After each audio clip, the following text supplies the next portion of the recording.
Meet Lee Jane, a professional reincarnation speedrunner. Dude has been everything on the block. A dinosaur, an ant, a dumbass fish. All of it. But now, he's stuck as a broken human, serving as a member of a species that he hates the most. Armed with every power in existence and mommy issues strong enough to end the world, this guy only wants one thing: sending us all to hell. But every time he's about to kill humanity, Plot Kun throws a gorgeous lady to distract this guy's evil plans. Panting heavily, a young man stands wounding all on his own. Lost in thought, he thinks of a dear loved one that he cherished with his life. Her memory taps a gun to his skull and reminds him of her priceless smile when they first shared coffee together. That same mellow, compassionate scene is contrasted by the apocalyptic present. You see, this ordinary-looking young man is currently being targeted by the military. Tanks, special forces, jets, armored vehicles, they've got everything. In reality, it's not that he's the one who's in danger. They are. Surrounded by a pile of dead bodies, he simply stares at the humans, apologizing for what he's going to do to them. The commander of the forces opens fire, erupting a shot from a tank. But the young man reacts instantly, his eyes radiating a cold blue as he pulls his leg up, only to force it all the way down. A giant smash sends ripples carve in the earth's flesh as the rugged terrain annihilates the entire military with ease. The mountain that erupted from the ground also blocks the heavy explosives that were aimed at him. This is what humanity was dealing with, but in order to get here, we must start from the beginning of it all. When the universe blossomed, our planet was full of life and an uninterrupted balance of nature. There was a strange being that came alongside it.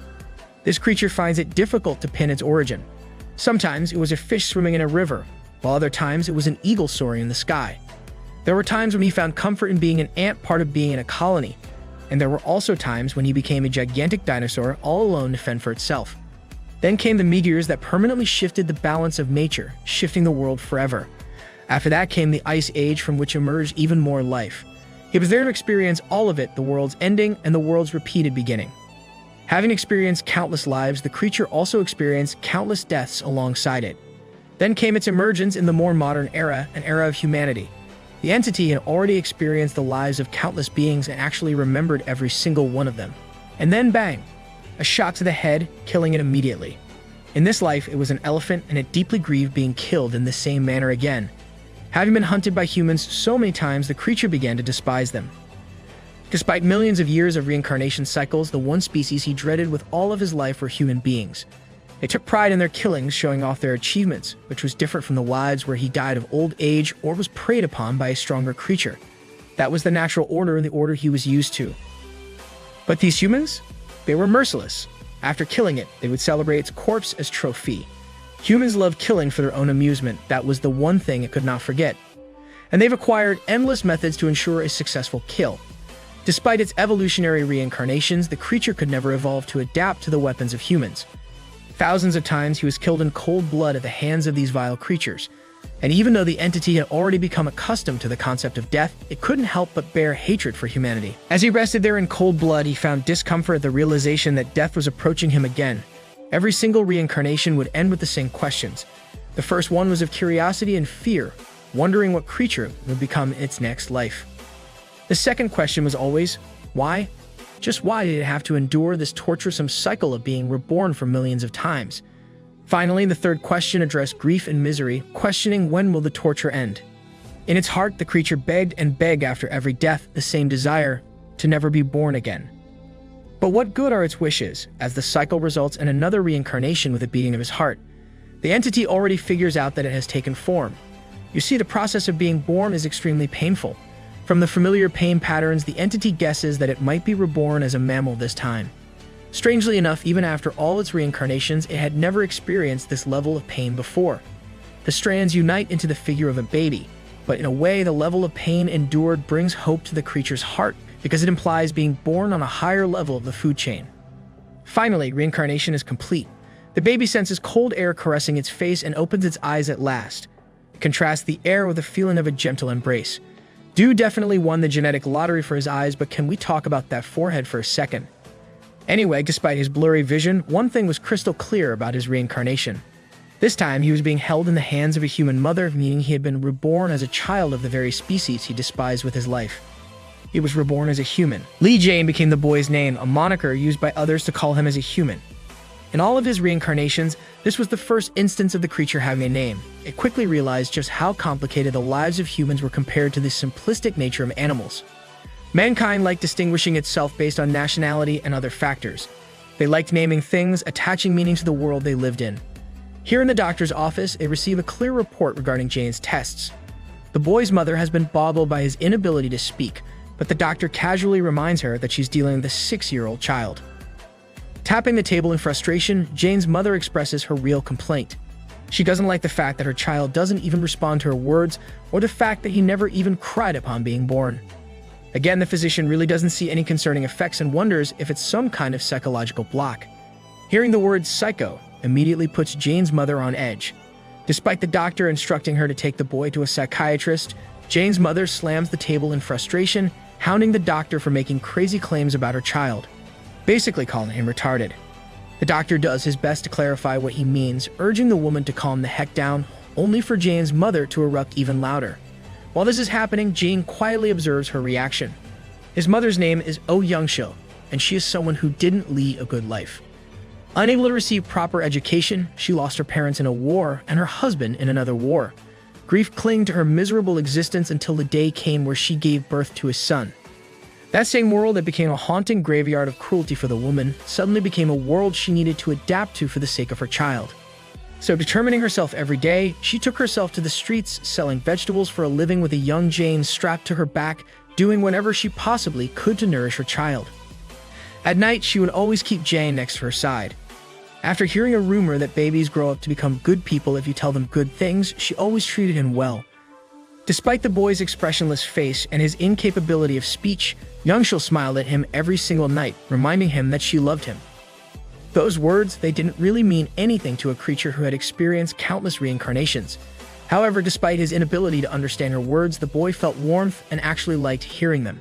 Experiencing his life as a human being, Jane discovered something that he had never experienced before in any of his incarnations. The scene transitions to a heavy-duty chase where a bunch of officers are gaining speed to catch a suspect. Despite his best efforts to flee them, the guy eventually trips and falls, becoming a victim of raccoon and kissing the ground in the process. With him dismantled, the officers catch their breath, questioning why the hell this guy even bothered to run. Meanwhile, the dude is beginning his life to be freed, claiming his innocence. However, the man coldly suspects of him of being a communist and refuses to let him off the hook. Shaken and worried, the innocent suspect assures them that he's not a communist and that he's only speaking the truth. However, this corrupted officer has other plans and orders him to keep his excuses until the investigation comes around. He warns him not to resist and in typical policeman fashion, threatening to shoot if he doesn't follow instructions.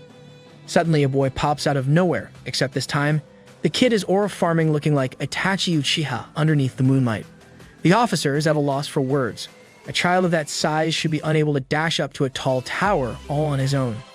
While they're questioning the impossible inside their head, Jane merely looks at the adult humans as a piece of his educational experience. In response, the man warns the kid to return back down as he could get himself hurt. But Jane doesn't want to comply, believing that these guys will be his test subjects for now. Shocking everyone, the kid leaps off the pole with an incredible lunge. Descending the speed, Jane taps into the abilities of a frog and endures a safe landing without any damage to his body. The spectators are at a loss for words. Not even Michael Jordan would have been able to survive that jump, and especially not a mere 6-year-old. Channeling his energy to his lower body, Jane lets out crackling electricity before bulldozing ahead with incredible speed. This time, he has harnessed the powers of a cheetah. His test subjects stand in fear and confusion, failing to comprehend what's going on. The boy appears before them with a charged fist, aiming at one of the humans. One of the guys decides to whip out his gun in a fist fight, thinking that he's a smartass. But his efforts matter very little because Jane has already tapped into the strength of the Argentinosaurus in his right hand. You can only guess what happened after he threw a haymaker so powerful that it obliterated this guy's face, giving him at least 12 months of appointments to a plastic surgeon's office. The rest of the guys are at a loss for words, while Jane is more certain than ever with his first successful experiment. He had launched that guy several feet apart from where he stood. This time, the creature's body manifested a new and strange phenomenon. He now possessed every single ability of every reincarnation he had ever lived through, and all of them could be accessed in his human body. But that begs the question that boggles even him. Just why? Why is this time different from all the others? Ultimately, the question doesn't matter to Jane, but he is left with a sense of surety. Mustering whatever words he can, the officer demands to know about the boy's identity. He's quivering in fear, while Jane is lost in his own thoughts, knowing that this reincarnation will be his last reincarnation of all. After this life, he will no longer endure the curse he always had. Seething with rage, the officer calls for his attention a second time, roaring his question at the boy. In response, the 6-year-old boy merely turns around, reflecting that this moment is what he had been waiting for all his life. That same expressionless face now resembles a satisfied smile, because now Jane could finally experience what staying dead felt like. Tension ensues. The boy stretches his fingers while the man lays dead on the ground with his skull bashed in.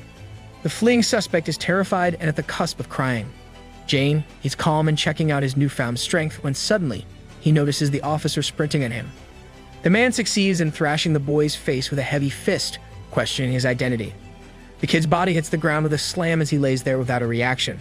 Meanwhile, the officer pants in fear, because even that punch just now didn't knock the boy out. Jane casually gets back up again, reflecting on what it means to experience pain.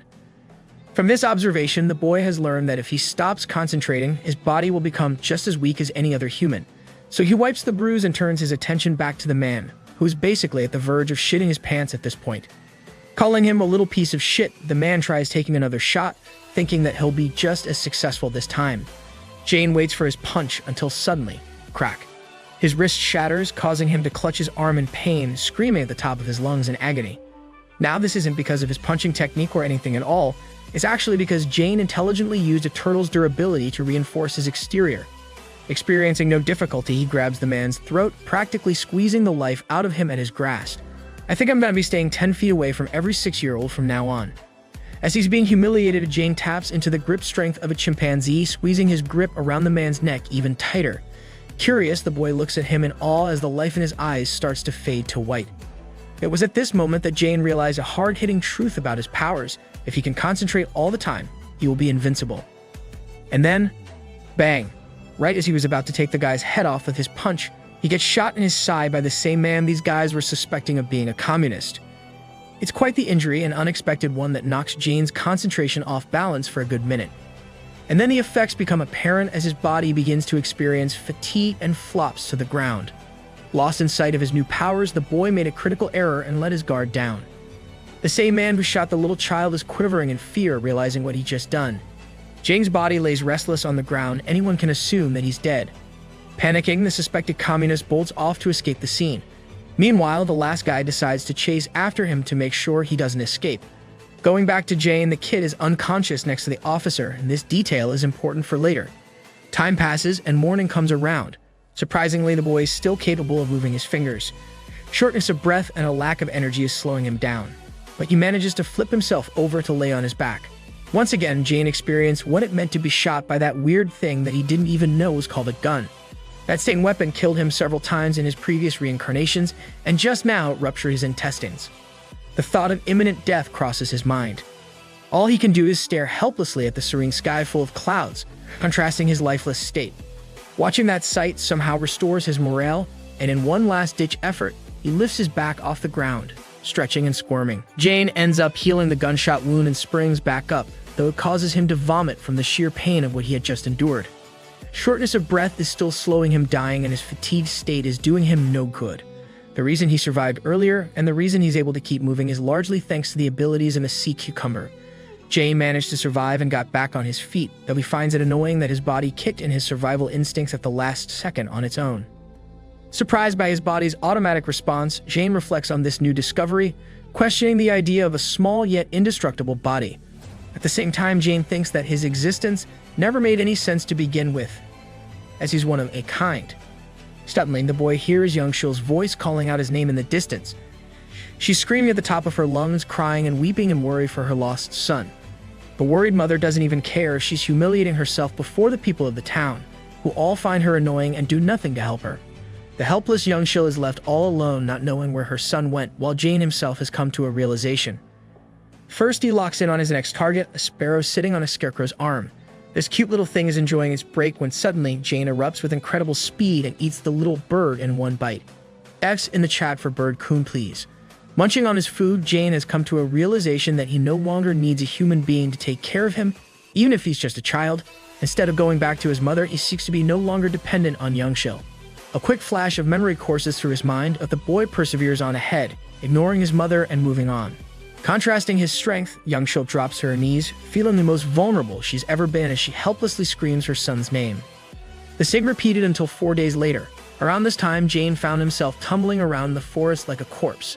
He had exhausted his human body and seemed like he was starving more than ever. At some point, despite his powers, he collapsed and hit the ground, realizing that he could no longer continue. Overwhelmed by a fever and a gut-wrenching period of starvation, Jane concerningly wonders what went wrong. Understanding that human beings were omnivorous creatures, he ate several animals, feasting on them, and yet he failed to understand the source of the problem. Right now, he was teetering at the edge of death. The creature had experienced countless deaths in the past, but he could never adapt or get used to the drowning and despairing sensation of what it meant to die. However, this time, Jane shares no regrets and accepts his end. Until his eyes wander to his right to spot a familiar figure. Emerging from the forest, all bruised and battered, Youngshil finds her lost boy. She too appears sleepless and starved, but none of her pain matters anymore in front of her son. All she could scream was the word Jane as she clasped her arms around her son's body, embracing him with all the love she knew in the world. Being held so softly and melting in her hands, Jane experienced clarity, no longer succumbing to the feeling of death. He knows that he's hungry, but he doesn't want to hunt around in the forest. Like any child begging to enjoy his mother's delicious food, Jane wants her to cook him a meal. Though she's crying so deafeningly loud right now that it makes him wonder how long she can keep this up. He's already frustrated and wants to eat some food. So in his best effort to make her laugh, he decided to speak human words for the first time in his life. His mother's eyes widened in shock because the words he spoke were the same words Youngshil dressed him with every night before bed. "I love you." Her boy spoke, and what he spoke was beautiful, reducing her to a sobbing mess. Despite the boy's intention to make her smile, Jane only managed to make Youngshil cry even louder than before. The same uneducated and grief-stricken, unlucky woman cried for an even longer while holding her child. Nothing around them could disturb this moment of peace and catharsis.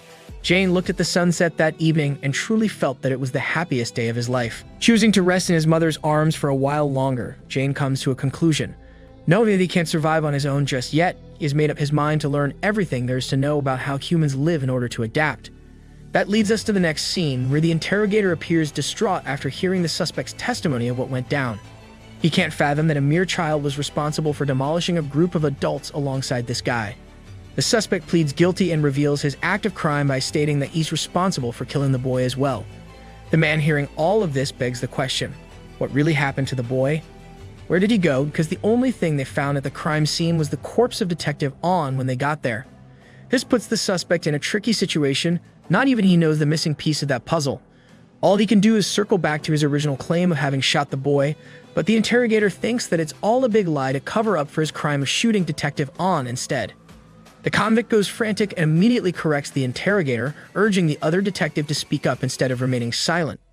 Yes, after that encounter, the guy who got his wrist broken ended up surviving, and despite the events taking place before his eyes, he doesn't say anything to defend the convict. The interrogator waits for his reaction until the detective finally speaks, but instead of revealing the truth, he calls it a bullshit story and pins the blame on the communists for making up lies in the air. This is an important revelation that shows us his true nature. In fact, this guy even orders them to take the communist away and finish him off because he's done with helping the investigation. Begging for his life, the convict questions why the detective is hellbent on disproving what took place before their eyes. Everyone here except the interrogator saw that the boy killed another man, and that he shot the same child, a child that could be best described as a monster. Continuing to smoke with content, the corrupt detective finds himself thinking about the word monster. Back to the people of town, we see a perspective of Jane and Youngshil walking around with their hands conjoined tightly. Ever since the boy went missing for 4 days, his mother has been cautious of him and never leaves his side anymore. But being held like that provides him with a certain kind of warmth that pairs well with her smile. In a way, the boy doesn't disapprove of his mother's actions, but Jane does find himself worrying about her for the future to come. That leads us to his elementary school, where Youngshil is out here roaring at the bullies who dared to assault her child.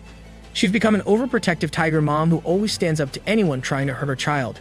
Even the teacher tries to reason with her, but Youngshil snaps and gives him an earring he'll never forget, stating that it's offensive to act like nothing even happened in front of the boy's own mother.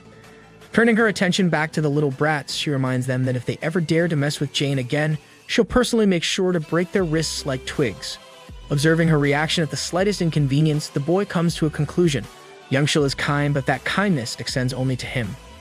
There's evidence of this too, because in the very next scene, we see a bunch of old grannies discussing the state of Youngshil's child and how he's a weird one for always keeping quiet. After hearing them call Jane a slow one, Youngshil pops out like Batman playing detective on the crime scene and erupts like Hiroshima before their faces. She calls them a bunch of crazy old ladies and highlights that there's absolutely nothing wrong with her child. It pisses her off that people love spreading fake stories about Jane. Another piece of evidence for her overprotectiveness is shown when she's in the market arguing with a government official.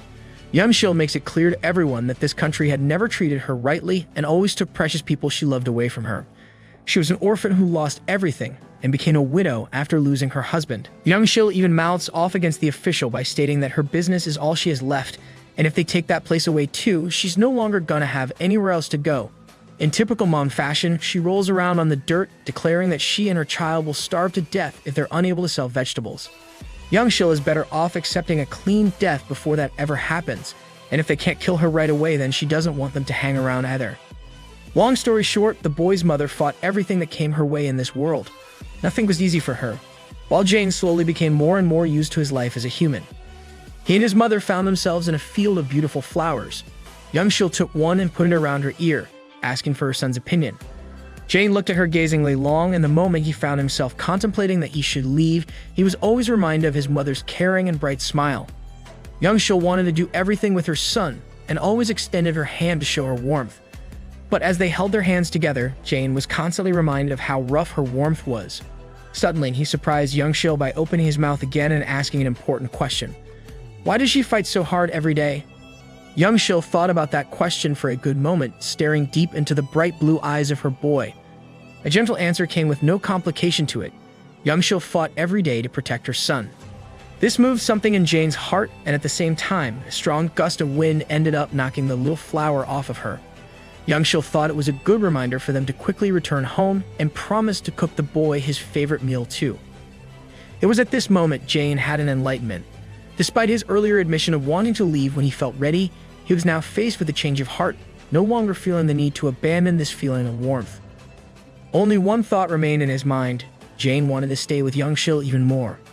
That heartwarming moment comes to an end when the same detective from that day is found picking up that flower and spying on the mother and her son.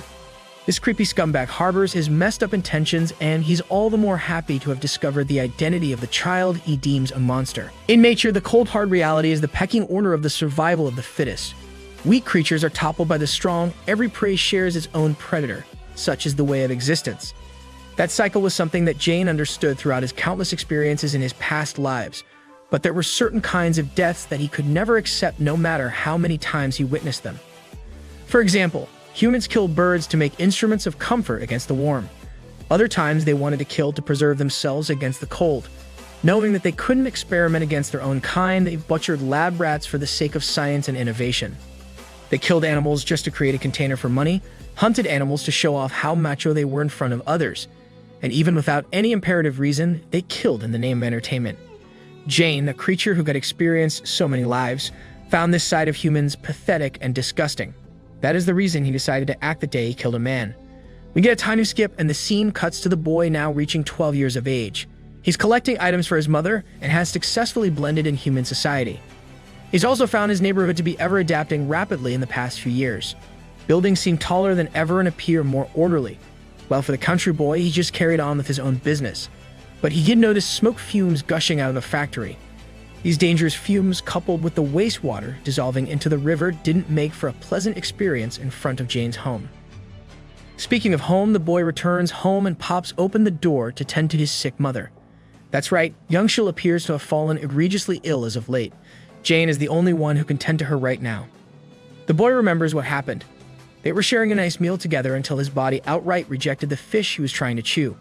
Youngshil thought it was odd that he spit it out even though there weren't any bones, but Jane simply stared at the finely cooked fish and wondered why his instincts rejected it.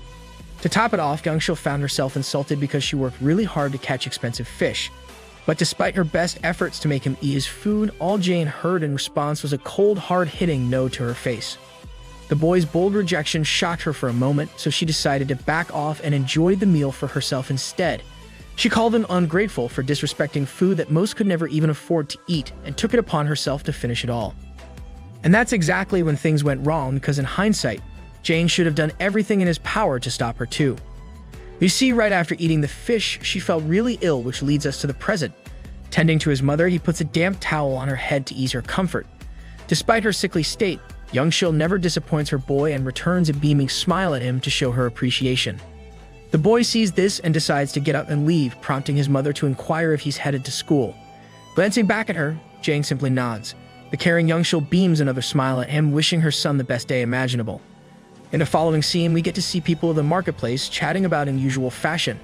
Meanwhile, right after school, Jane finds himself selling apples in place of his mother. Having seen the town corroded and destroyed by humans, Jane can't help but think that the humans love destroying nature for the sake of convenience. But that same convenience led to their downfall. As he held an apple in his hand, Jane couldn't fathom why a human like Young-shil had to suffer the consequences of the actions of other people. Withdrawing from his thoughts, the boy tosses the apple back to the basket until suddenly, a man comes over to comment on how delicious they look. This shaggy man suspiciously asks for their price, and the boy handily responds that they go for 10 won each, which is approximately 0.01 cent, a pathetic amount. The bastard decides to take a bite off of the apple without even paying anything and calls out the expensive price. Seeing him act in this manner, Jane internalized his thoughts, highlighting how humans were different in their behavior. They liked maintaining laws to preserve order in society, and in the past, the boy had overcome the law by making a mistake and breaking a rule that must never be crossed in society. As he stared into the eyes of this disgusting piece of filth, he remembered what he did: murder. The man suddenly shares how he was so intrigued to approach the boy all these years, but decided to keep a close watch instead, out of curiosity for the growth of a monster. But that same curiosity made him wonder. It made him question why a monster was pretending to be a human all this time. Oh, and by the way, this guy's brought his friends too, just to capture the boy. Jane sat there silently, while the detective took a sign to act and ordered his men to detain the boy at once. The surrounding people stare at the situation helplessly in confusion. A young boy is placed in shackles. Meanwhile, the corrupt detective starts racing his mind, knowing that he can't just arrest a kid for no reason. So he decides to come up with a cover story on the spot, deeming the kid a traitor and a spy. And if the boy is a spy, then his mom is automatically considered one as well. In order to get a rise out of Jane, the detective reveals that he's already sent his men to arrest Young-shil at her place. He did hear that she fell ill and wasn't doing well, which makes him wonder how well she'll do in the questioning process. After all, investigating a case of espionage can be trickier than usual. While he's saying all of this, Jane finds himself charging up in frustration. The detective takes note of this and tells his men to step away from him, as they could very well die. His words are ridiculous in front of his peers, who fail to comprehend what he's so afraid of. And then it happens. Stomping the ground with incredible force, the boy shows his frustration by shattering the earth, stunning the spectators as they hurry to question what's going on. But all of this puts a satisfied smile on the man's face. Instead of confronting these guys here, Jane blitzes away from them with incredible speed to go after his mother.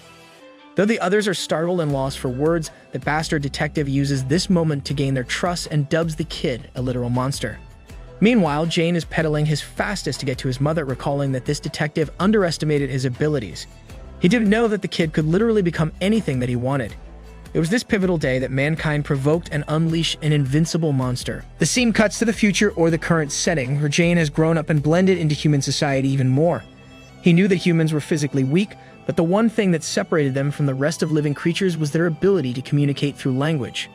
Humans are capable of instructing each other with precise information, which led to the development of societies and evolved the world at a rapid pace.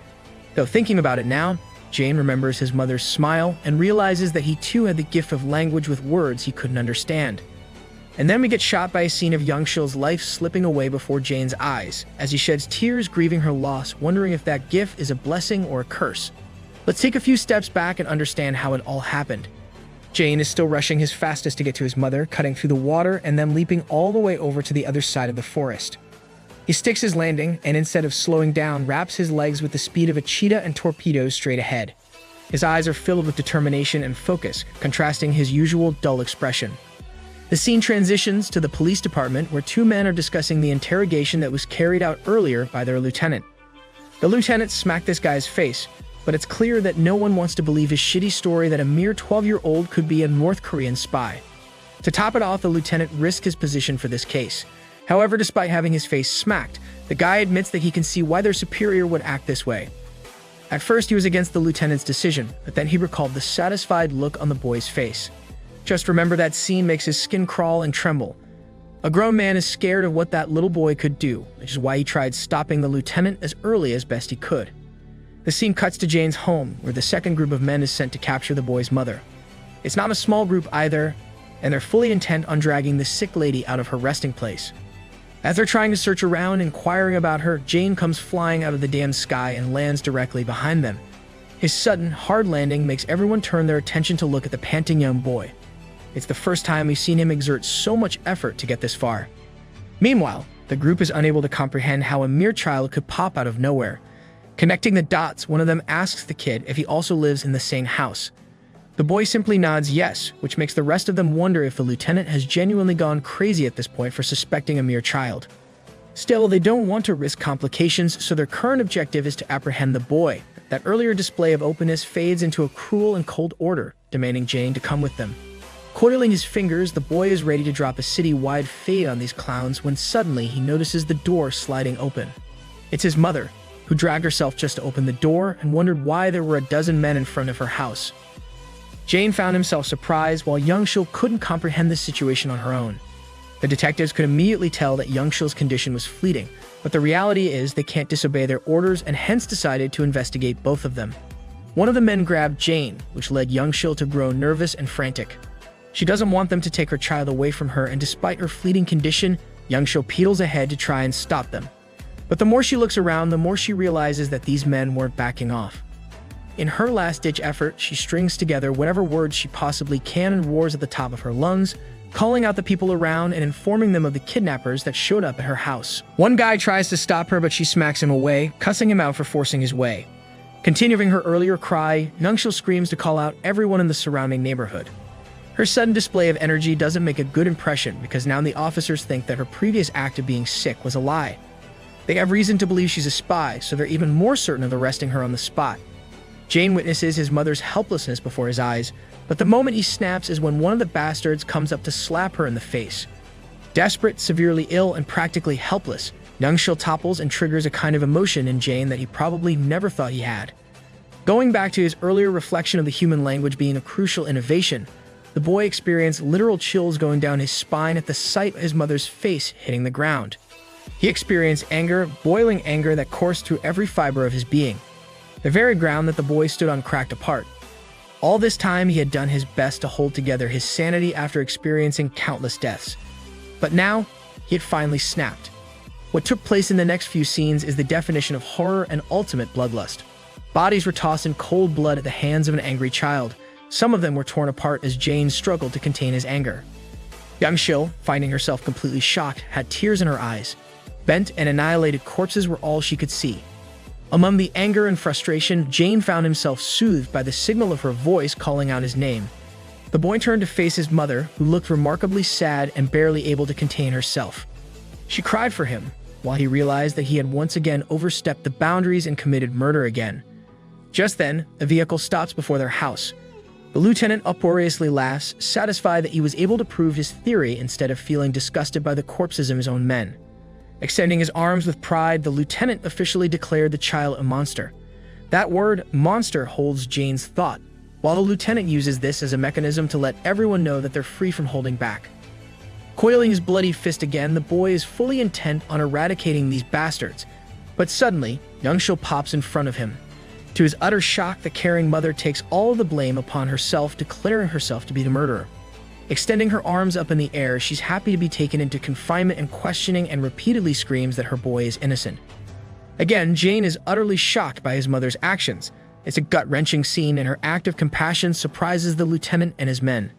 The same woman who is incapable and uneducated, the one who doesn't even have any strength to eat in her current condition, was now screaming at the top of her lungs, defending her child. To a creature like Jane, none of it made any sense. He couldn't comprehend his mother's love, and it reminded him of the memory they shared at the flower field. Back then, she told him that she would protect him. And now she was doing just that. Witnessing her in such a pathetic state, Jane clutches his hand on his chest. For the first time, the boy sheds tears. His face turns to one of misery and sadness. I don't know about you all, but I'm pretty damn confident that someone is cutting onions right now. Young-sho repeats her words, pleading guilty on behalf of her son, begging and urging the lieutenant to arrest her instead. But this man, this bastard, appears unfazed and merely stares at her. Jane is seen breaking down despite all of his strength. He is moved by his mother's emotional stand. Instead of showing mercy, the son of a bitch loads his gun and points it right at Young-sho. She was nothing more than a defenseless woman, so instead of shooting her in the head, he aims to take out her knee instead. As he's whipping his aim, the merciless lieutenant decides to test Young-sho's claims and pulls the trigger with a loud bang. But instead of her incurring any physical damage, it's Jane who took the blow by blocking the bullet with his arm, proving that he's indeed a monster. His eyes glow with fierce determination and rage at the man responsible for coldly shooting his mom. In response, the lieutenant laughs again, maniacally satisfied that he was right all along. This time, he directs his men to shoot the woman instead. One of his subordinates calls his actions into question, urging to take them without force because clearly Jane and Young-sho were trying to fight back. But this fudge face hollers back, taking the high ground by reminding them of the corpses of the men just before their eyes. That kind of fear paralyzes their rationale. The lieutenant commands them to aim and shoot, prompting all of them to unleash their bullets. This is really bad for both of them, but it still doesn't stop the detectives from sending dozens of bullets in the boy's way. At that moment, Jane thought that the situation was still under his control. He is capable of preventing this demise, and he has no choice but to do it for the sake of his beloved mother. So he channels the abilities of every single life that he previously lived and bolsters a level of concentration that is capable of reacting at superhuman speed. First, he smacks away his mother to prevent her from getting in the way of fire. Young-sho is sent to the ground, which gives Jane enough confidence to really think he can pull this off. Maximizing his concentration level, he stops the bullet with his hardened body, extending himself to block with the defenses of an armadillo. In Young-sho's eyes, the sight is unbearable to watch. Her son is being shot at, and she can do nothing to help him. The bullets stop raining down as the lieutenant finds himself in complete shock. The same goes for the boy's mother, who can't fathom how Jane is still standing upright, having endured the sting of a life-threatening encounter. The boy is visibly injured, but his confidence is unwavering, causing the lieutenant to think that they should try even harder. So he calls out to his men and screams at them to keep shooting until he's down. Round 2 of the shooting spree begins as the lieutenant motivates his subordinates by reminding them of what the monster is capable of. Once again, Jane is pretty damn confident and fiercely prepares his body for another round. But then something he didn't expect happened. Young-sho moves in the line of fire, blocking her son from getting hit. Too startled to even comprehend what happened, Jane stands there in confusion. The lieutenant didn't expect this either because now all of those bullets are rushing to kill the boy's mother. In that fleeting moment, the boy's confident eyes flicker in emotion. He wants to protect his mother, but his mother can't bear the sight of Jane getting hurt despite his powers. Her dedication to protect him leads to her demise, as she is shot numerous times, forever changing the course of Jane's life. The boy? All he could do was stand there processing what happened, as his mother's body flops to the ground with a heavy thud. She can't be tended to, not with so much blood gushing out of her wounds. Appearing frail and helpless, the boy calls out his mother's name. Young-sho can't even mouth this sentence, while Jane finds himself panicking beyond what he can take. Despite having endured so much, the boy's mother reaches her hand out to grab his face, caressing it gently like she always did. She can't even speak right now, her eyes are watering down tears and blurring her fleeting vision. It's a parallel to every night they shared together, where she grabbed his face and truly reminded him that she loved him. A single tear rains down his cheek as Jane's mother passes on, her hand drifting away and her body deteriorating to permanent rest. Somehow in that moment, Jane found himself communicating with Young-sho one last time. The moment she opens her eyes, she can't even fathom her surroundings, making her wonder if she's already passed onto the afterlife. Around her is only a defenseless boy, her own son, crying heavy tears for his mother. Young-sho smiles at him, wondering why Jane is crying only now when never even cried after being born. But right now he looks like any other child, meeting his eyes in tears. The boy apologizes for everything. He didn't know what to do, and he didn't know what choice he had with the powers he was given. Most of all, he didn't know why his mother had to die because of his mistakes. Jane calls out his mom helplessly, feeling the sheer guilt of being responsible for her demise. In return, the gentle mother embraces her son, assuring him that everything's okay and that he's gonna be fine. Despite her series of misfortunes in life, Young-sho is confident about one thing. Her son is the greatest gift that came into her existence, and she is truly thankful for him. Having given up completely, Jane assures his mother that he'll reunite with her soon. The boy's mother stops him with a final message, a promise that he must follow until the very end. Bearing resolute eyes, she looks at him and utters a few words that are kept ambiguous for the time being. Let's go back to the site of her death. Young Shil's final message is resoundingly clear in the boy's mind.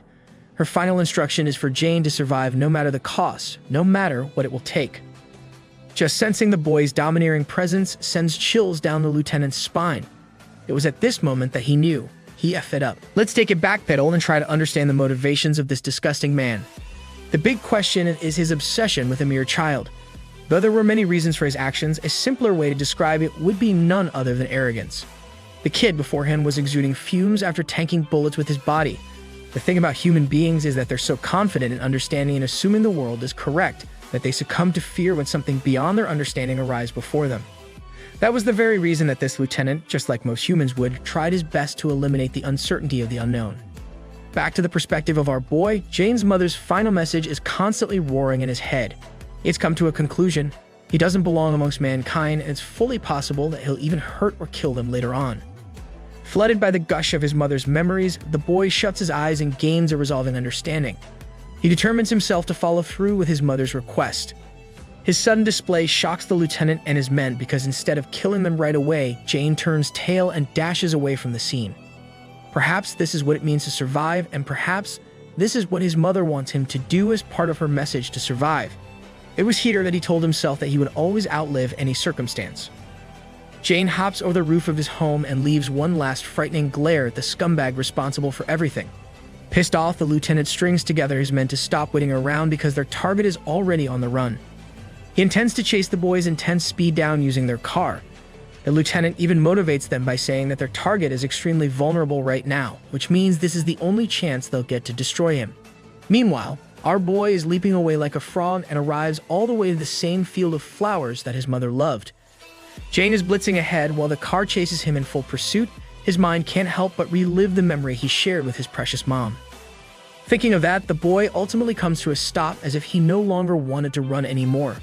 There he was, standing all alone, turning to face the vehicle. The lieutenant wondered what this action meant as the car came to a sudden stop. The boy is now facing them.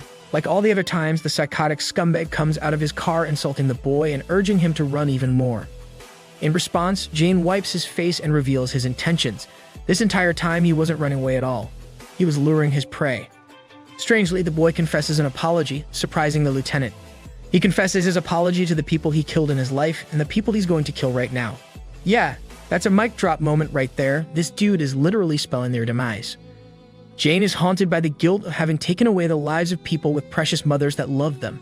But his realization ended at the thought of vengeance because he too is a victim who lost his mother like those people. In response, the lieutenant laughs and commends the kid for having a way with his words.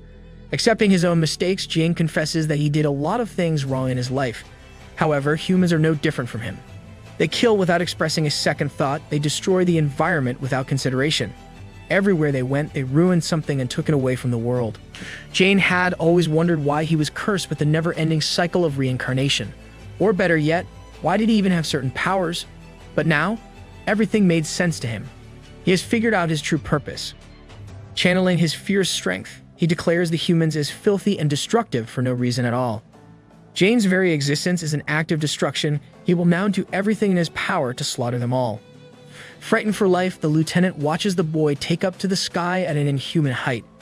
He and his men stare in complete confusion, watching the boy levitate for a moment before cruising down at the speed of a missile. The lieutenant screams as Jane annihilates the ground, destroying the vehicle alongside it. What followed next is a brutal massacre of humans ripped apart and killed in cold blood. Among them is the lieutenant, too stubborn to accept his faults, too stubborn to die. Even while his body is crushed with a giant boulder, he mouths his frustrations of being correct, deeming the kid a monster that shouldn't exist in their world. Hearing his words, Jane accepts his fate, expressing that the lieutenant is certainly right. Walking up to him, he even agrees with the scumbag's idea of killing him.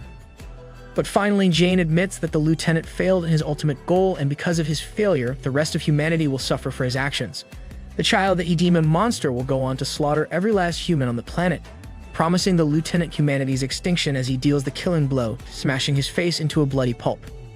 After the killing spree, the night sets in. Jane is seen walking with his mother's corpse. The field of flowers is now contrasted by a field of dull grain, showing the change he went through. Young Shil is carried by his son for a very long time without a destination in sight. At some point, succumbing to his own exhaustion, Jane helplessly began to think that maybe there was some fleeting chance his dear mom would wake up again. All those memories they shared together came flashing back to him, going back to the very first time he opened his eyes in her arms.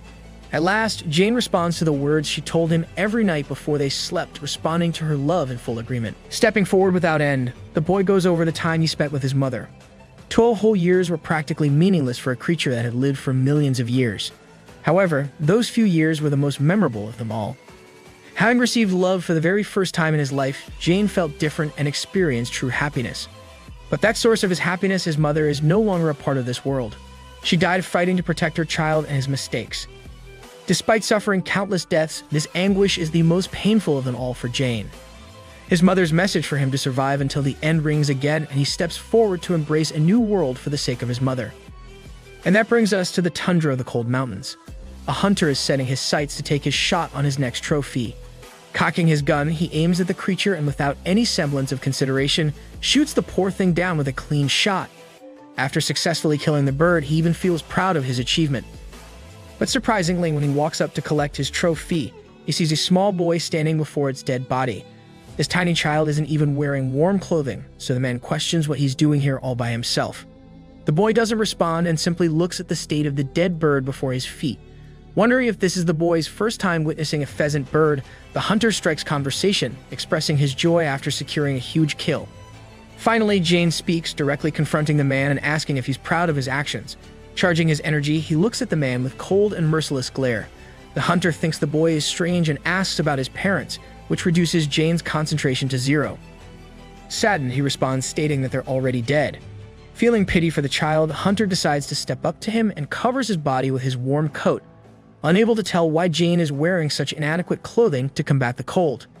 His act of generosity just now surprises the boy. The same kid who was about to kill him is now being shown kindness. The hunter urges the boy to follow him back to his home to survive the cold. A while later, they return home to find the man's old mother, who is waiting for him outside even with the cold. Anyway, the man thinks that he should let Jane take a shower since he stinks like hell right now. After the shower, he fires up the meat of the bird into a nice meal of pheasant meat. Knowing that the boy is hungry, the man urges him to eat right away. Jane simply ponders and suddenly hears a clamoring noise outside. The hunter tells him that there's some kind of construction work going on in the nearby mountain. That leads him to wonder how Jane even managed to climb his way all the way to the top of the mountain. Responding in kind, the boy expresses that he simply walked here. That's a striking answer, but the hunter reminds Jane that it's not a place he should stay for long because there's nothing here to nurture him. He's happy to take the boy to the village at the bottom of the mountain tomorrow, so someone can take him in as a guardian and help him get to school. Jane takes a bite out of his meal, too busy to respond, so the dude decides to boop his head with his fist, grabbing the boy's attention. The kid is too stunned to speak as the hunter casually urges him to learn how to speak politely to others at school too. Jane is flabbergasted by this experience. That night, the two of them are sleeping soundly while a picture of the man's son is framed next to the desk. Jane is still wide awake, staring at the pictures before turning his head towards the ceiling. The following day, the man decides to give some of his spare clothes to Jane. It's a funny sight because the clothes are way too long for the little kid.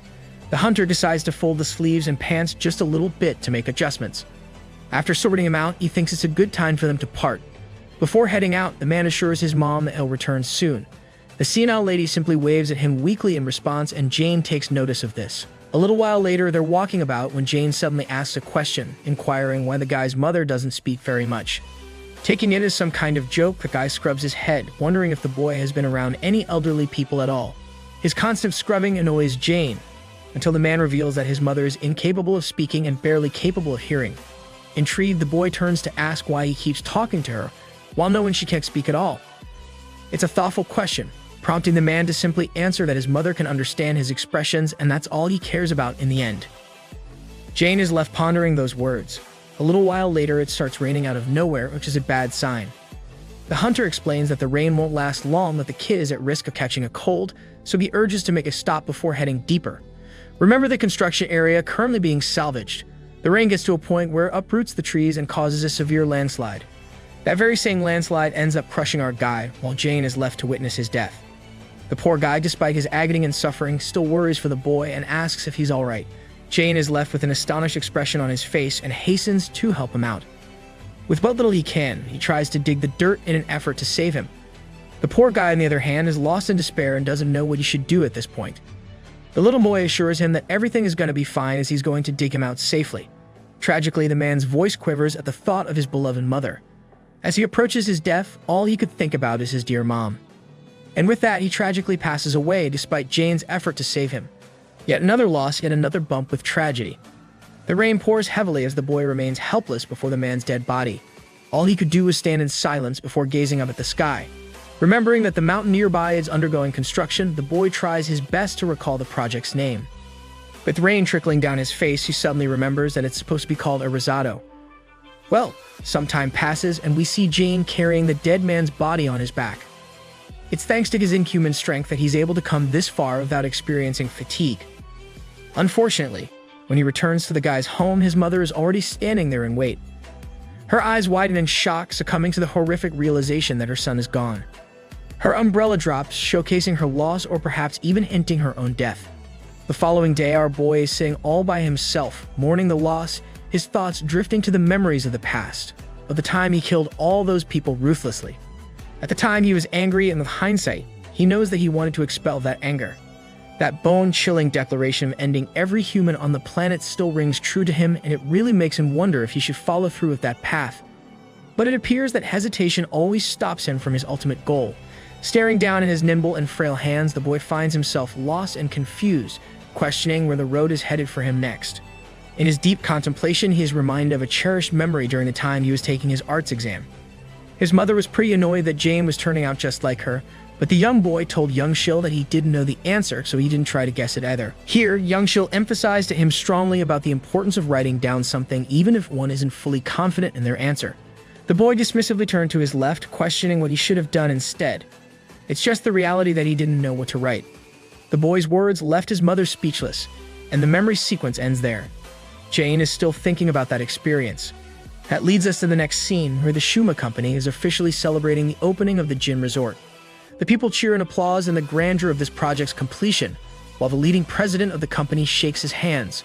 Suddenly, his attention turns to a young boy walking up in the distance. Confused, he questions why there's a little boy here. It worries him that there isn't any form of security placed at the gate, or why any of the guards even bother to let this kid pass through on such a monumental occasion. His bodyguard hastens to force the kid outside their premises. He goes up to Jane, reminding the young boy that he can't enter here without permission. But the moment he lays his eyes on the ruling sight left behind him, the man is reduced to radio silence. Piles of dead bodies, wretched and drenched blood, are smushed down. Jane, who is still naive, thinks back to his mother's words and takes them as a principle. Even if he doesn't know the real answer, he'll still try to solve the question by taking the matter into his own hands. After all, it doesn't really matter if someone scores full points or zero. In the end, he could always find comfort in being wrong. Jane applies the correct mechanism to an incorrect set of actions, justifying his vile murders as part of being wrong. His hands are drenched in blood, and no longer does he care about solving a question in the correct manner. Finalizing his philosophy, the boy coldly declares that he will no longer show any signs of hesitation. His words make the man tremble in fear, as the boy's looming dark figure calmly declares that he'll kill them all. And deep down in his heart, that's always what he always wanted to do anyway. Days pass, and the boy makes leaps of progress. Jane is progressing in his strength, understanding his true might as he contemplates the goal of total extinction for humanity. You see, bringing humanity's total collapse wasn't going to be an easy task, and he knew that. But what does it matter to Jane, who had just slaughtered the entirety of the company from earlier as if they were bugs? The boy is adamantly determined of his ability to fulfill his ultimate goal. Let's go back to the hunter's place. He's buried right next to the grave of his mother.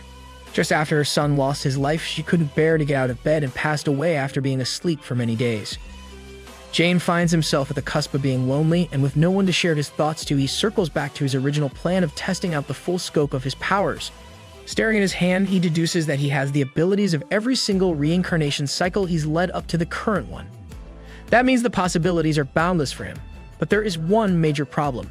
Recalling the time he got shot for losing concentration, Jane understands that his greatest weakness is getting distracted, leaving him vulnerable just like any other human. That's why he's hellbent on improving his skills, leading us straight into a one-year time skip event. A train is coursing its journey on the track when suddenly the focus driver widens his eyes in shock. A young boy seems to be standing in the middle of the track without any fear. The boy's hair has grown from what it was, and Jane is now more focused than he's ever been. The train makes full contact with his body, tossing him up in the air with a heavy recoil. From that same height, Jane crashed to the ground, causing the driver to immediately exit the train and check on his health. But even after enduring the sheer might of a heavy train, Jane appears to be functioning well. The driver can't believe his eyes. There's no one on the tracks. The same boy who got hit has mysteriously disappeared. That's because in that short interval of events, Jane managed to escape into the grass field and out of sight. Let's break down how he managed to endure such a heavy blow without dying. It's all thanks to the strength of the limpet shell's indestructible teeth. In the 1 year that passed, Jane trained his body to endure a certain level of concentration that didn't require him to focus at all times. Now, even if he gets hit, his body will block most of the damage. Another year passes in a similar training cycle. This time we see him sharing a life with animals. Jane possesses the communication ability to speak to them without any barriers. But it wasn't the ordinary form of communication that humans used. An easier way would be to describe it similar to the concept of telepathy. Extending his hand outward, he found himself convenienced by the thought of speaking to these creatures without any drawback. It's a unique sense that only he possessed, and through his understanding of each animal's intricacies, the boy began to deepen his development of his telepathic senses. Being surrounded by so many of these animals, Jane couldn't help but observe how most of the creatures in the world actually liked mankind, which was strange in his eyes. Following this development, we get a huge time skip of 5 years into the future. Here the boy has finally matured, growing into a young adult. His hair is longer than ever, and right now would be the best time to call it his human body's prime. Jane fully intends to make the best use of his prime by tapping into the slow aging abilities of a turtle, and then 10 years passed. By this point, industrial development had practically destroyed everything nature had to offer, polluting the oceans and the air. But for Jane, reality didn't change much, and his communication skills grew exponentially. Now he could communicate with the earth, the water, and even plants. Basically, it meant that he could speak to the living organisms that were a part of the terrain. Sharpening and honing his senses, Jane could sense the sheer will of the planet, and with every drawing moment, he could feel that this planet was weeping in agony. At last, he finally sets his sights on a town, observing from afar, thinking about how humans are responsible for killing this planet. 30 grand years later, Jane mastered every bit of power he had to their extreme. No longer was he limited by the idea of training, and with a single freaking punch, he could demolish entire mountains. He had become unstoppable, and if that wasn't enough, after clasping both of his hands together into one, Jane had figured out a unique ability to merge different sets of powers. This hinted at a major development in his eyes and the finality of his preparation. Focusing his eyes on the small town before him, Jane coldly wondered if it was finally the time for him to make his move. Now he could commence humanity's extinction. His plan is simple in its approach. You see, all he has to do is drive all of his focus into his feet, applying pressure into the ground, unraveling heat upon heat. These repeated exercises will unleash tremors large enough to cause a proper earthquake. It's not that he's theorizing his plans either. Jane has already shaken the entirety of the planet with a major earthquake before. His goal is to cause 6 total earthquakes on precisely different continents. In this manner, towering tsunamis will be unleashed, and the 7 continents will shatter apart into 42 fragments, half of which will be obliterated by the seas. Not a single human would be capable of forgetting this disaster. From where Jane stood, he was witnessing the death of humanity under his own feet, declaring the end of the human race. Though he's slightly uncertain, he's confident in his heart that this is the reality of what will happen. But the part that bothers him the most about this surefire strategy is that along with the extinction of humanity, the destroyed Earth will also drive many species to extinction. Staring at the innocent birds in the sky, he contemplates his strategy but still intends to carry through with his plans. Jane understands that this is a necessary course of action, despite the difficulty of it all. For many, many decades, the boy had endured everything all on his own just for his simple goal. He had been isolated from the human experience of living in a society, so Jane decided to take one final look for himself, wondering if he should see how they're living right now. Then again, even he knows that he doesn't have to, as it's a meaningless gesture to watch humans grow up before him. But then Jane is reminded of the 2 people who influenced his life the most, his own mother and the man who offered him a home. Thinking of them, he decides to withdraw from his strategy, believing that he could always drive humanity to extinction at any moment he wanted. So he lets go of his concentration and stops the heat from generating in the ground. Instead, Jane walks free, coping with the fact that he doesn't have to rush anything at all. The scene cuts to his analysis of humans. Jane sees their harm everywhere. Even though he's been trying his best to find some place that is devoid of humankind, it's just the reality that they're scattered about in every location. That night, he walks on the vacant road, understanding that it's the same as before. This same road once used to be a riveting and beautiful forest. Having experienced urban disgust again, Jane finds himself coming to a halt. It seems that all his observations were pointless again. Eyes filled with annoyance, Jane considers his choice of eliminating humanity once again. But right as he's thinking of that, a car comes zooming up to him, honking its horn. Frustrated, Jane looks at the vehicle with mere disgust, emphasizing that a heinous sound like that shouldn't have ever gotten the chance to exist in this world. Without even moving an inch, she concentrates a surge of energy that shatters the very ground underneath the vehicle. This ends up in disaster for the driver, who tries her best to take control of the car. But it seems like she's about to meet her maker because the earthquake just now released a giant boulder sliding down the mountain. Jane witnesses the scene unfold, refusing to act. But that's when he sees the face of the woman, and suddenly his expression lights up in shock. It drives him down to the core memory he shared with his mother in a field of flowers, where Youngshil smiled at him in a similar manner. The woman's face is no different, but it makes little difference as the boulder is about to demolish her and her vehicle.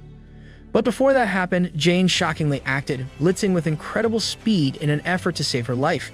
With a single palm strike, he smashes open the boulder into two, saving the car from being crushed. Shivering in fear, the lady finally opens her eyes, questioning what the hell happened. But the first thing she sees is a scary-ass dude looking at her upside down from her windscreen. Bro's face is so scary that it frightens the ever-living crap out of her. Hilariously, another rock slides off and falls full speed against Jane's body.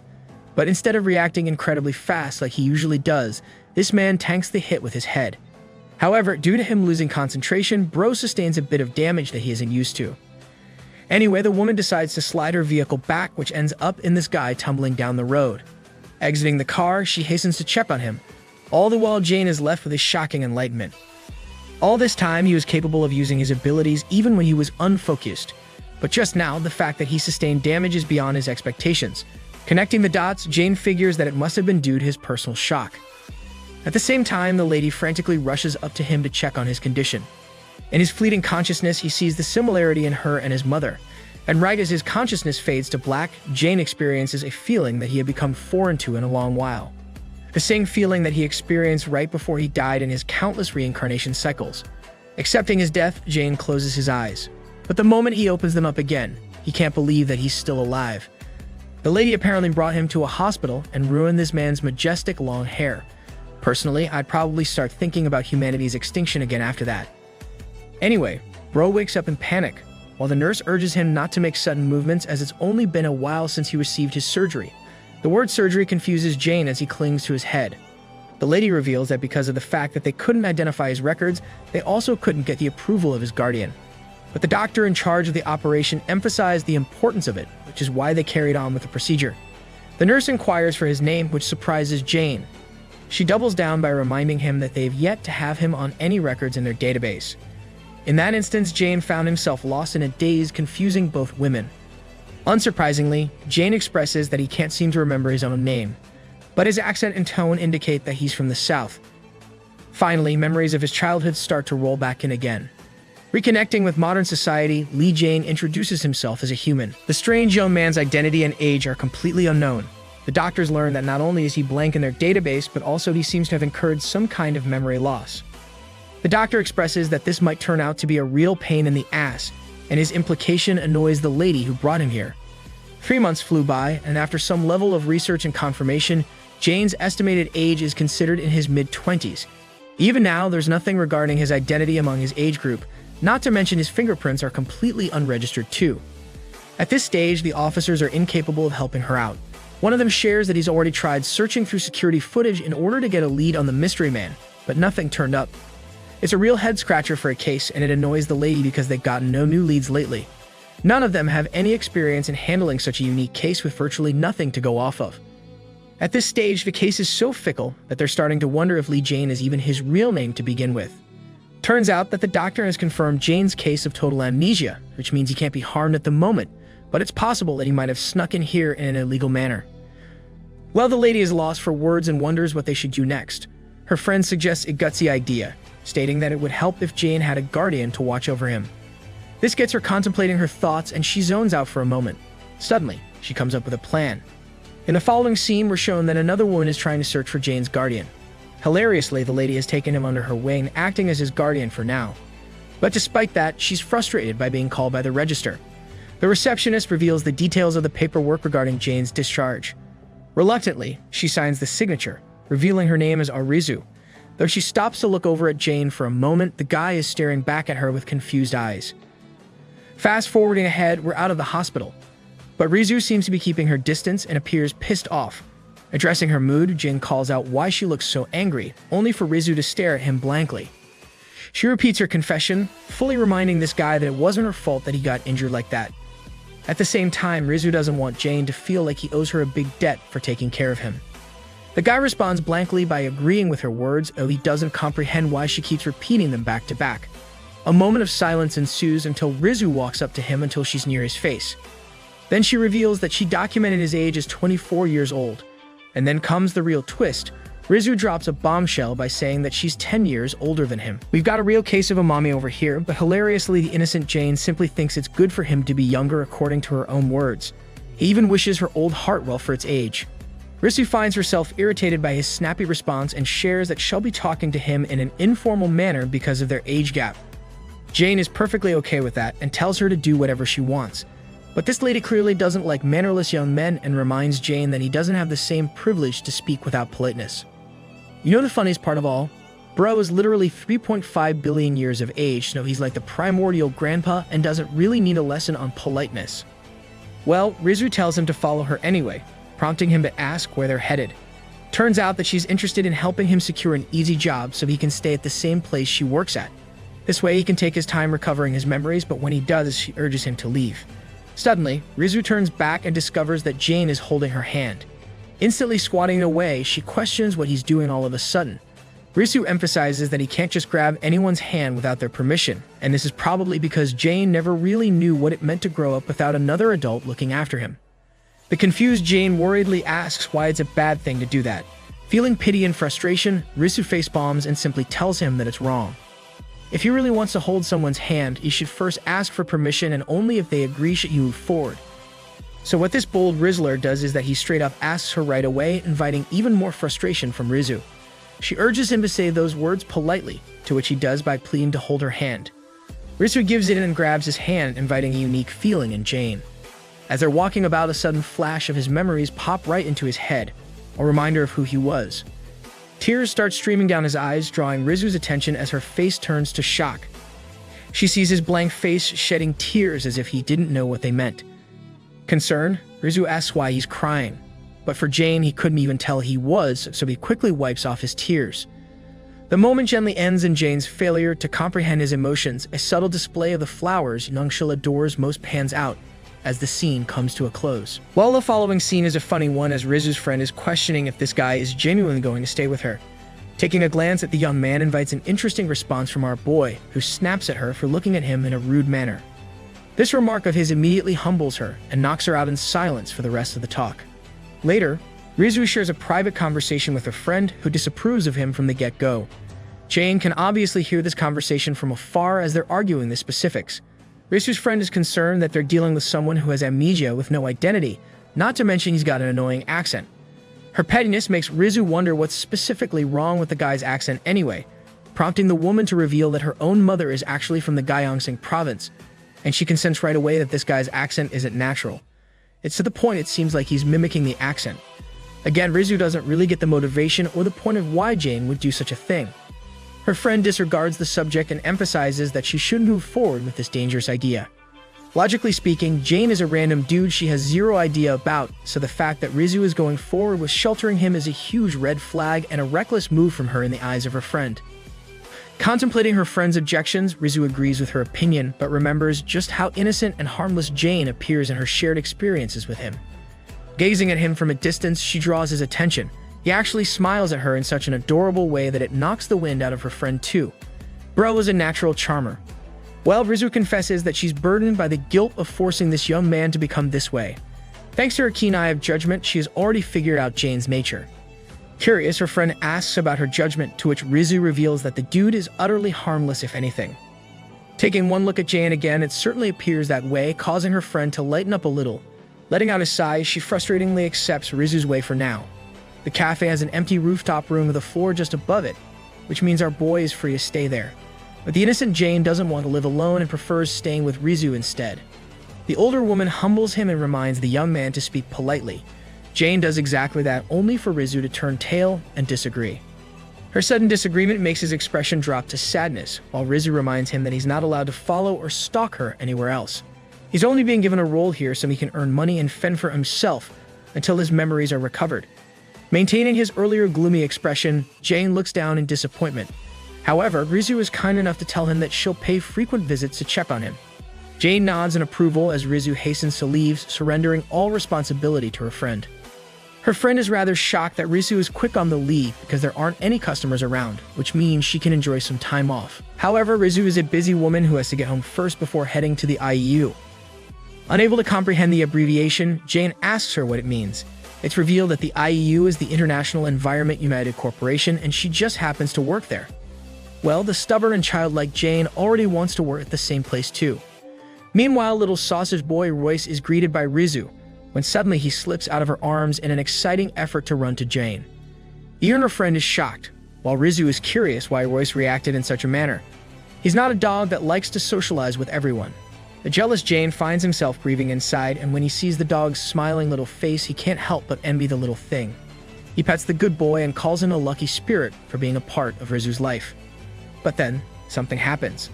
The moment he interacts with the dog, a flash of his powers surge coursing through his mind. It's a feeling so overwhelming that Jane nearly throws up. While he's panting, he notices a vehicle approaching the cafe. The truck's arrival puts the dog on edge, prompting it to bark at the potential threat. Royce is out of control and Rizu doesn't know why he's so upset. Jane draws her attention to the truck, the same truck that functions under the IEU Corporation. It boggles Rizu why her pet is reacting in such a strange way. For some reason, Royce is tensed up and out for blood. The thing about dogs is that their noses are thousands of times sharper than the average human, and despite the fact that Jane didn't want to use the dog's powers, he too could sense something inside the truck. Whatever is inside is completely different from everything else that Jane had encountered in all his lifetimes. This creature is the result of humanity's innovation. And despite Jane having lost most of his memories, he could still sense that something was wrong. Something was brewing in the dark, and it was clear whatever this thing is, it's far too powerful for mankind. As the truck distances itself from them, Jane spots the warning sign and senses the creature's boundless hatred for humanity and everything that was related to it. Let's head over to the labs and see what they've been cooking up lately. Council meeting is shared to discuss a creature known as the Hydra, known for its tonic nature capable of causing cancer. This tonic creature shares the ability to regenerate itself with the smallest parts of its being. It's currently being vastly studied and researched for its regenerative abilities. Showcasing its absurd healing factor, the Orator explains that even after cutting off one of its tentacles, the Hydra easily regenerates a few days afterwards like nothing even happened. Now scientists are brainstorming the proteins responsible for stopping the tentacle from regeneration. After all, if they can somehow stop the regeneration process, they may also find a solution to suppress cancer cells. The meeting members are intrigued and convinced by this subject, while researchers highlight their recent discovery. Thanks to the workings of an affiliated marine corporation under the IEU, they found a new kind of Hydra, one that could be studied upon in detail. At the moment, they're trying their best to figure out the relationship and differences between several strands of Hydra. The one they'd recently found is quite strange, to the point they've given it the name Steer. Let's zoom out and hear the author's narrative telling of the oldest tale of the universe. Knowing that this story is boring, he is impressed that the planet Earth was formed under a singular design rule of harmony. From the microorganisms to the complex bodies of humans. Fundamentally, all creatures bearing life were born with individual instincts. Just like a newborn baby seeks milk from its mother and a chick always pops out of its shell on instinct. There are certain actions in this world governed not by logic but by primal instinct aimed to survive. That is the reality for every creature on Earth, a cycle of life and death that they share to preserve balance on Earth. Gearing up an example, the author explains that the smallest organisms, the planktons, are largely responsible for acting as a source of food for other creatures. They're also fundamental in helping the clouds form. When water is evaporated and pushed to the air, it is condensed into tiny particles thanks to the plankton. And those same water droplets then concentrate densely to form proper clouds. Sun rays interact with the clouds, reflecting light back into the atmosphere and preventing the Earth from becoming tremendously hot. The ocean's water produces half of the oxygen responsible for the entirety of the Earth's atmosphere and is single-handedly responsible for regulating the climate, essentially being a direct cause for all living beings to survive. This ocean is not any different from a life support system. But the current brutal reality is that it has become polluted, and with constant pollution comes constant death, a concept introduced by no other creature than humans. With that deep lecture over, we come and find our boy sitting at the cave questioning where Rizu is headed. She informs him about her visit to the church, so he begs to be taken as well. Rizu's friend reminds this guy that he's working his shift, so he can't just leave like that. Hilariously, Bro uses her own line on her by stating that there aren't any customers around. It pisses her off, so she wonders if she should fire him then. Showcasing her bracelet, she points out that she's a Buddhist. That term is foreign to him, but it's a good starting point for Rizu because she thinks there's a chance Jane over here could have been religious before his amnesia. However, Jane doesn't even comprehend what a concept of religion is. Rizu's friend asks him about his belief in a god, to which again he is dumbfounded about. She then wonders if he's an atheist, yet another term that flies over his head. Rizu tells him that atheists are people who don't believe in something called a god. That swindles him for a moment as Jane appears to deny it and actually agrees with certainty that there must be a god. His extreme level of confidence invites interest from both the women. Jane follows up with his reason to believe in a divine existence, stating that the design of their world is just too perfect, so it's difficult to argue there isn't a god. His mature response leaves them speechless. The thing is, despite suffering from amnesia, Jane has experienced countless lifetimes on Earth. The reason he was confident in God's existence is because he wholeheartedly believed the world was too perfect. And that's exactly the reason he wants to preserve nature's balance to protect Earth's harmony by fighting for its sake. Natural disasters like typhoons, hurricanes, earthquakes, and tsunamis are some of the list of natural disasters that this world is accustomed to. But to him, it seems that they weren't enough. Deep down into the ocean, nature began creating the perfect and most necessary being just to counteract the chaos and maintain the balance. This creature shared the instincts for its survival, and that creature is now resting in a lab being observed and tested upon. If every creature has a natural instinct after coming into existence, then this haunting organism's first instinct represents its sheer desire to exterminate humanity. And now the playground is set. Two creatures have the ability and same goal on Earth. One is kept in captivity, while the other is devoid of its purpose. In the future, they're fated to encounter each other. Whatever happens after their encounter is jaded in mystery. But we know for certain they're going to clash because of an injured Jane facing off this calamitous nightmare. But for now, Bro is living the life staring happily into his coffee cup. Rizu's friend comes to visit our boy in his living space, and well, safe to say that she is not happy with what she sees. Jane is living the lifestyle of a minimalist guy who only needs a bed to survive. He hasn't even unpacked anything and barely cares about any of her yapping. She hounds him for staying silent, until Jane responds with a simple yes without elaborating further. Instructing him to move the boxes to one side of the room, she helps him out in annoyance. Following her lead, Jane gets packing, but complains about the tons of different boxes, not knowing what their purpose even is. It bugs her that he's asking that question only just now. Actually, they're all supposed to be books. You see, the cafe used to be a book cafe at some point, but no one really gave a damn about the books, and they took up needless space, so she thought it would be nice to stash them away. Although she actually allows him permission to read any of them if he finds interest. Observing the books, Jane finds himself lost in thought. Meanwhile, she thinks it's time to take him to a haircut because his hair is a mess. Jane is lost in thought, reading the title cover of the books and responds in approval. Later, he gets his haircut and initiates the welcoming phase for a customer. The manager is teaching him how to handle an order of an iced Americano with a 10,000 won bill. Jane breaks down an immediate response by exchanging the difference and offering it back to the customer. His next set of instructions are to make the coffee and bring it all the way to their table. He follows through with those instructions as well and asks about her opinion on how well he did. So far, the manager is impressed and actually thinks he scores 90 points for his performance. Jane is in disbelief, but something seems wrong to Rizu's friend, as if our boy fundamentally lacked something. She realizes that it had to do with his smile and states that if he was willing to offer a smile, she'd reward him with a perfect score. Suddenly, the door opens and a set of customers arrive. Both girls are confused about what's going on. So Jane uses this opportunity to welcome them aboard with the most charismatic smile on the planet. His welcoming face is so perfect that it swoons both girls over. Let's shift the perspective to Rizu, who is keeping herself fit on her daily jog, breaking her sweat when suddenly she stops by the cafe. It's brimming with people. That's until she notices the source of the attention. It's our boy Jane, looking so bright that he's giving competition to the sun. That night, after closing hours, the manager squeals in excitement. She's nearly earned a staggering 800,000 won for the total sales today, and suddenly thinks this guy is her lucky charm. Although Jane has been smiling all day, he can't help but admit that his face is hurting. Rizu is impressed, while her friend wonders why she's paid a sudden visit out of nowhere. Rizu explains that she was going for a run and hoped to check on Jane's condition on the side. Her friend assures her that nothing's wrong, and that this guy is actually beginning to adjust to his new life. in a way that really makes Rizu happy, and she offers them a chance to drink together. Unfortunately, the short-haired lady has a date to tend to, so they can't have that. That kills Rizu's mood, and she thinks nothing can be done to salvage the moment. However, Jane suddenly chimes in, asserting that he's free, that he doesn't have any plans for the day. Basically, Bro is asking to break the bar with her. So the next scene, they're out there in the bar where all the people are busy being drunk. Jane finds himself spacing out, and Rizu catches him right away. Offering him a bunch of different options to choose from, Rizu waits for his answer. But our boy doesn't even know which ones are worth it because of his inexperience. Bringing the shot close to her face, she thinks that he must have had at least a taste of something before he lost his memories. This time, she personally decides to make a blend for his taste. Finished with the cocktail, she extends the glass, urging Jane to try it.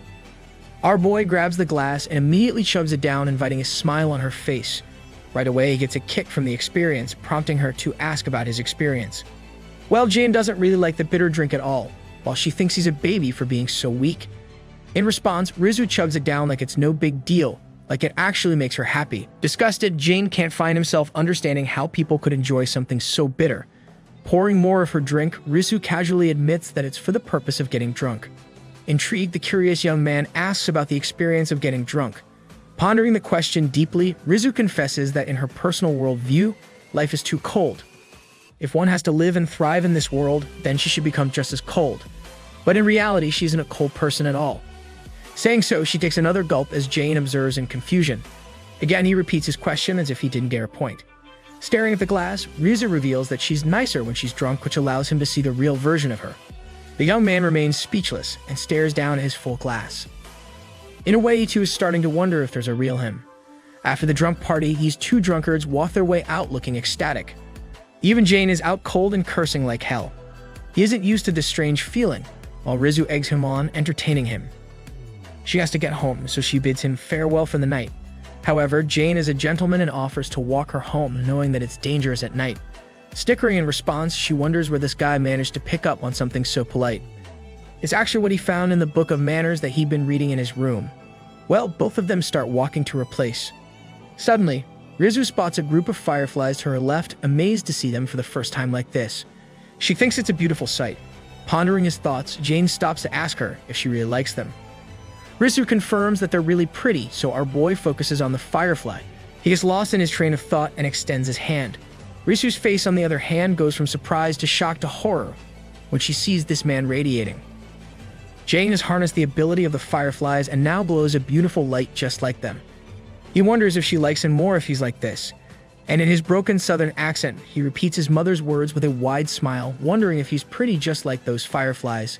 I mean, his attempt to raise up a girl is nice and all, but Bro achieves the complete opposite effect here. Rizu is scared the fudge off and screams in fear. Yup, that bright flash just now isn't exactly the most glamorous display of Riz because it's got Rizu screaming for her life. Meanwhile, Jane stands there utterly confused, questioning what's wrong. Frightened for her life, she turns around and dashes away with speed, leaving our guy processing the situation.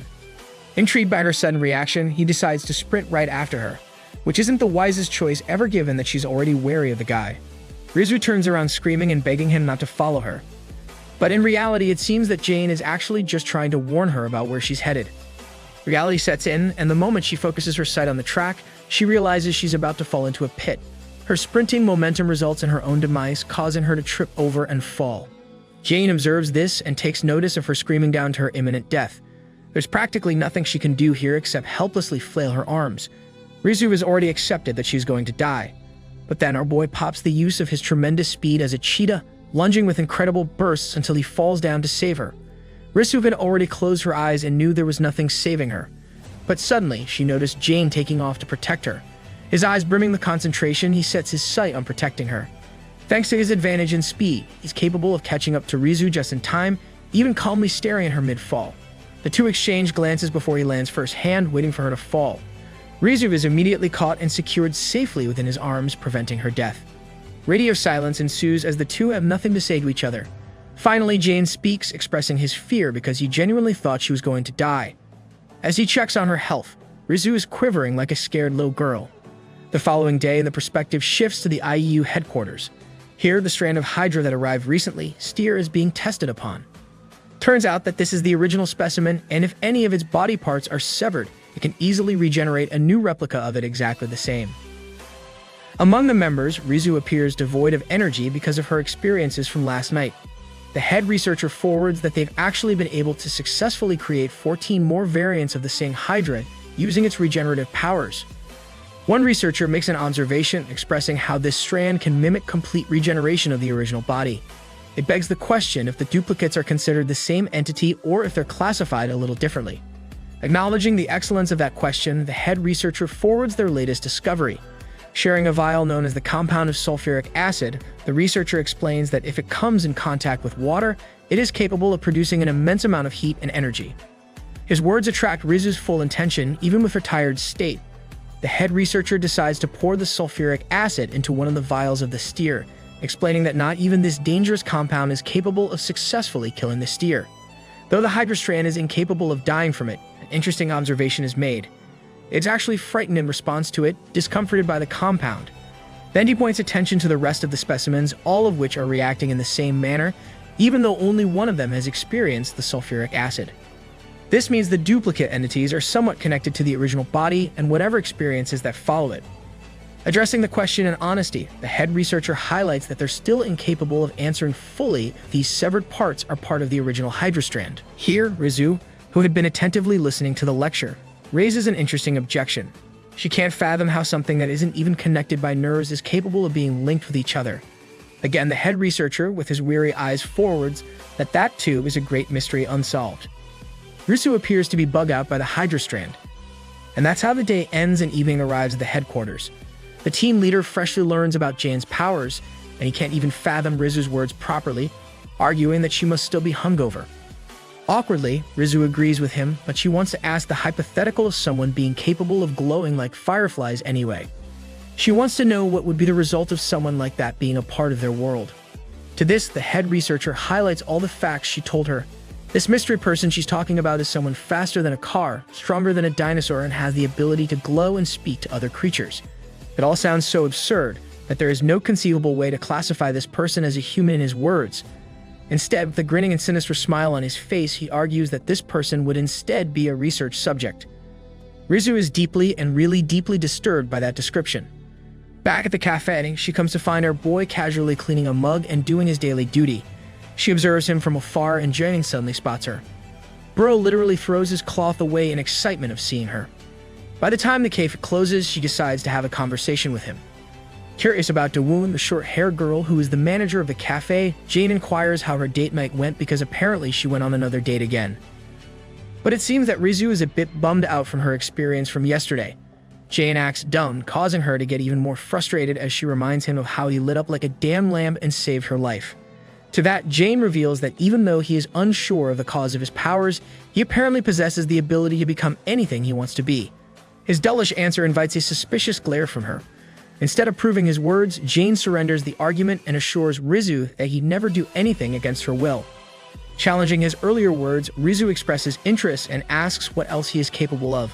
Pondering the scope of his abilities, Jane thinks about it hard and long. A flash of memory grazes his mind as he recalls his first time slaughtering someone. Using that as an anchor, this man calmly tells her that he's capable of driving humanity to extinction if he wanted. Now that's an effing threat. The absurdity of his words baffle Rizu. Well, this lady is staring into the eyes of Mr. I can bring humanity to extinction over here. Bro's villainous face suddenly turns to an innocent realization. He doesn't even comprehend what he just said. Rizu reminds him that he literally told her deadass you would be capable of ending mankind. But Jane downplays it and thinks that maybe it was a slip of his tongue or something. Ignoring the absurdity of what he said, the lady ends up calling him a freaking weirdo full of questions. Jane takes it as a normal reaction, causing Rizu to slam her hand on the countertop. Instead of running away from him, she wants to try and understand his side of the story together. Well, that brings us to the next scene, where Jane is handed a research consent form with all the proper terms listed out. He fails to understand what this is meant to be, so she helps him out with his understanding. The thing is, Rizu wants to study this guy in full detail, but in order to do that, consent is necessary. As long as he can agree to the terms, she can experiment on him. Of course, she assures Jane that none of it will be dangerous, and if he doesn't really feel comfortable with the whole thing, then he shouldn't force himself either. But you know our boy, he doesn't care and signs it right away. With his signature sealed, Rizu smiles in contentment. Jane is happy to do anything she tells him and wonders what his first task is. In response, she smiles at him as if she's already got something planned. In the following scene, we get Dawoon back in business. This girl is looking happier than ever, but our boy, on the other hand, is drained as hell. Seeing his pathetic state, Dawoon is reduced to pity and grabs him, inquiring where his beautiful smile disappeared off to. Rose also looking fatigued as hell, and that's not just a coincidence. It's because evil Lady Rizu over here has been conducting blood tests on him and feeding him all kinds of different stuff. She even put a tube in his throat to check his internal organs. Long story short, this dude has been a walking lab rat as of late and he can't function anymore. Concealing the secret behind his misery, he tells Dawoon that he had some extra work to take care of the other night. By nightfall, we're introduced to Rizu again, who's just come out of the shower, feeling more tired than ever because of her age. Without much else, the girl lady flops to her bed. Clutching her pillow, she remembers Jane's cold-hearted declaration, questioning how he could say those words without a second thought. That moment is still blistering through her mind, and now she's confident that something awful must have happened to this poor guy before his apparent amnesia kicked in. Turning to her right, she stares at the family photo. It seems that she had a son or maybe even a little brother who looked like Jane. Rizu's reflection comes to an end as we're led to the IEU headquarters the following day again. Here, she brings all the tests she conducted to an analyst, who reveals that this subject is completely healthy and ordinary. His blood test report stuns her, as Rizu is incapable of seeing him as a normal human being. Surprised by her remark, the analyst questions if she was expecting some other outcome. Acting like nothing even happened, Rizu turns around and admits that it's just human blood. Maintaining her excuse, she walks into the hallway, internalizing that every single test report came back completely normal. It doesn't make sense how nothing appeared out of the ordinary. The man she knew as Lee Jane, the one capable of doing anything, is actually nothing more than a human at the end. That takes her back to the same night where he lit up and smiled at her so brightly. He even leaked in to protect her, saving her life. Rizu clutches onto the tube, expressing her thoughts. The concept of common sense to her no longer makes any sense at all because of the appearance of this one man. Well, she ends up passing by the same Hydra containment room. With the vial still in her hands, suddenly the steer begins to react out of nowhere.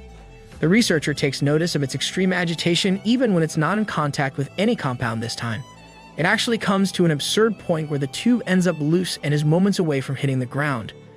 The researchers get a mad, surprised Pikachu face as the glass shatters open. At the same time amid shattering, Jane senses a tremendous disturbance and stops making his order. Guys, that's the end of the video. If you liked this video, please leave a comment in the comment section. Also subscribe to the channel and hit the bell icon. Like the video and share it too. Thank you for watching and see you next time again.